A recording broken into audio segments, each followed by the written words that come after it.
ఒకటి ప్రవక్తల ద్వారా మాట్లాడాడు. వాళ్ళతో మాట్లాడటం వరకే.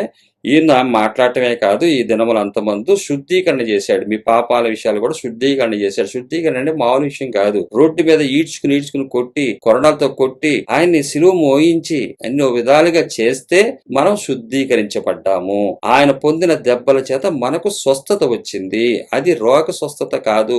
ఆత్మకు పట్టిన వ్యర్థత, ఆత్మకు పట్టిన దుష్టత్వము, ఆత్మకు పట్టిన అధిక సంపాదన, వాటిలోంచి రోగంలోంచి విడుదల వచ్చింది. దాన్ని శుద్ధి చేశాడు. ఆయన పొందిన దెబ్బలకి మనకి శుద్ధి ఏంటంటే హృదయం శుద్ధి కలగాలి. ఎందుకంటే మనకి డబ్బున్నవాడు, మంచి సత్యవంతు ధనాన్ని కలిగినటువంటి వాడు, ఆయన ధనాన్ని వదులుకుని వచ్చి పరిశుద్ధులు మన కోసం ఇచ్చేస్తే ఈ ధనం మనకెందుకురా, ఈ ధనం కోసం పలానోళ్ళు పోతున్నారే, ఈ ధనం లేక తింటాకి లేకుండా పోతున్నారే, వాళ్ళకి ఎవరికైనా సహాయం చేద్దాం, మనకున్నది ఇంత దాచుకుని మన ఇంట్లో పెట్టుకుని మూలిగిచ్చడం దేనికిరా, పంచేయక అని చెప్పే మనసు మీకు రావాలి. ఆ జబ్బు పోవట్ల, హృదయానికి పట్టిన పీడత పోవట్ల, ఏమీ లేకుండా సత్యవంతుడిగా ఆయన దెబ్బలు తిని ఆ రక్తాన్ని చిందించి చివరబట్టు వరకు కూడా శ్రమించి, ఏమీ లేదు ఆయనలో, ఏ మూల చూసినా డబ్బు ఆశ లేదు, ఏమీ లేదు, దేవుడికి విధేయుడయ్యి నిలబడి మనకు చూపించి శుద్ధీకరణ చేశాడు.